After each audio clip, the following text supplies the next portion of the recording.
जो व्यापक विकार रहित वाणी के प्रति और माया मोह से परे ब्रह्म परमेश्वर है। मैंने सुना था कि जगत में उन्हीं का अवतार है, पर मैंने उस अवतार का प्रभाव कुछ भी नहीं देखा। जिनका नाम जप कर मनुष्य संसार के बंधन से छूट जाते हैं, उन्हीं राम को एक तुच्छ राक्षस ने नागपाश में बांध लिया।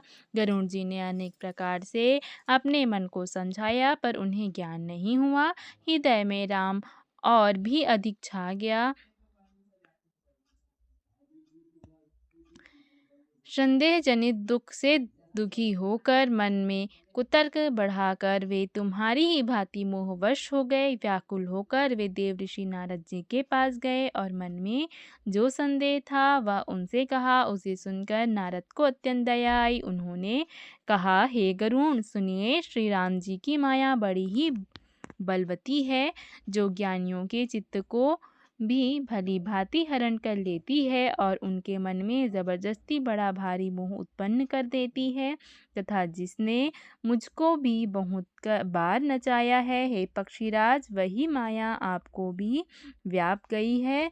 हे गरुड़, आपके हृदय में बड़ा भारी मोह उत्पन्न हो गया, यह मेरे समझाने से शीघ्र नहीं मिटेगा। अतः हे पक्षीराज, आप ब्रह्मा जी के पास जाइए और वहाँ जिस काम के लिए आदेश मिले वही कीजिएगा। ऐसा कहकर परम सुजान देव ऋषि नारद जी श्री राम जी का गुणगान करते हुए और बारंबार श्रीहरि की माया का बल वर्णन करते हुए चले। तब पक्षीराज गरुड़ ब्रह्मा जी के पास गए और अपना संदेह उन्हें कह सुनाया।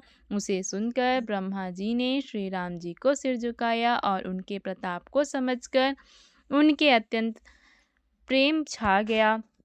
ब्रह्मा जी मन में विचार करने लगे कि कवि, कोविद और ज्ञानी सभी माया के वश हैं। भगवान की माया का प्रभाव असीम है, जिसने मुझ तक को अनेक बार नचाया। यह सारा चराचर जगत तो मेरा रचा हुआ है, तब मैं ही मायावश नाचने लगता हूँ। तब पक्षीराज गरुड़ को मोह होना कोई आश्चर्य की बात नहीं है। तदंतर ब्रह्मा सुंदर वाणी बोले, श्री राम जी की महिमा को महादेव जानते हैं। हे गरुड़, तुम शंकर जी के पास जाओ। हे तात, और कहीं किसी से ना पूछना, तुम्हारे संदेह का नाश नहीं होगा। ब्रह्मा जी का वचन सुनते ही गरुड़ चल दिए। तब बड़ी आतुरता से पक्षीराज गरुड़ मेरे पास आए। हे उमा, उस समय मैं कुबेर के घर जा रहा था और तुम कैलाश पर थी। गरुड़ ने आदरपूर्वक मेरे चरणों में सिर झुकाया और फिर मुझको अपना संदेश सुनाया। हे भवानी, उनकी प्रार्थना और कोमल वाणी सुनकर मैंने प्रेम सहित उससे कहा, हे गरुड़, तुम मुझे रास्ते में मिले हो। राह चलते मैं तुम्हें किस प्रकार समझाऊं। सब संदेहों का तो तभी नाश हो जब दीर्घकाल तक सत्संग किया जाए और वहाँ अर्थात सत्संग में सुंदर हरि कथा सुनी जाए, जिसे मुनियों ने अनेक प्रकार से गाया है और जिसके आदि मध्य और अंत में भगवान श्री राम जी चंद्र जी ही प्रतिपाद प्रभु हैं। हे भाई, जहाँ प्रतिदिन हरि कथा होती है, तुमको मैं वहीं भेजता हूँ। तुम जाकर उसे सुनो।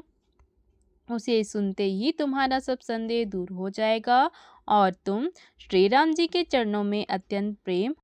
सत्संग के बिना हरि की कथा सुनने को नहीं मिलती और उसके बिना मोह नहीं भागता, और मोह के बिना श्री रामचंद्र जी के मोह के गए बिना श्री रामचंद्र जी के चरणों में दृढ़ प्रेम नहीं होता। बिना प्रेम के केवल योग, तप, ज्ञान और वैराग्य के करने से श्री रघुनाथ जी नहीं मिलते। उत्तर दिशा में एक सुंदर नील पर्वत है, वहाँ परम सुशील काकभूषुंडी जी रहते हैं। वे राम भक्ति के मार्ग में प्रवीण हैं, ज्ञानी हैं, गुणों के धाम हैं और बहुत काल के हैं। वे निरंतर श्री रामचंद्र जी की कथा कहते रहते हैं, जिसे भांति भांति के श्रेष्ठ पक्षी आदर सहित सुनते हैं। वहाँ जाकर श्री हरि के गुण समूहों को सुनो। उनके सुनने से मोह से उत्पन्न तुम्हारा दुख दूर हो जाएगा। मैंने उसे जब सब समझाकर कहा, तब वह मेरे चरणों में सिर झुकाकर हर्षित होकर चला गया। हे उमा, मैंने उसको इसलिए नहीं समझाया कि मैं श्री रघुनाथ जी की कृपा से उसका मर्म अर्थात रहस्य पा गया था। उसने कभी अभिमान किया होगा जिसको कृपा निधान श्री राम जी नष्ट करना चाहते हैं। फिर कुछ इस कारण भी मैंने उसको अपने पास नहीं रखा कि पक्षी पक्षी की ही बोली समझते हैं। हे भवानी, प्रभु की माया बड़ी ही बलवती है। ऐसा कौन ज्ञानी है जिसे वह मुँह में ना ले। जो ज्ञानियों में और भक्तों में शिरोमणि है वह त्रिभुवनपति भगवान के वाहन है। उन गरुण को भी माया ने मोह लिया, फिर भी नीच मनुष्य मूर्खतापूर्ण घमंड किया रहता है। मासपरायण 28वां विश्राम।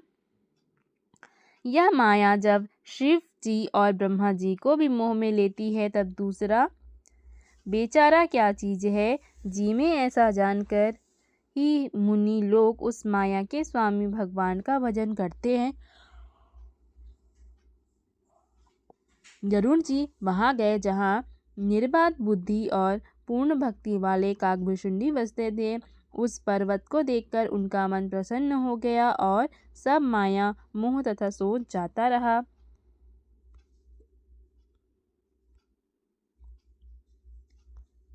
तालाब में स्नान और जलपान करके वे प्रसन्न चित्त से वटवृक्ष नीचे गए। वहां श्री रामचंद्र जी के सुंदर चरित्र सुनने के लिए बूढ़े बूढ़े पक्षी आए हुए थे।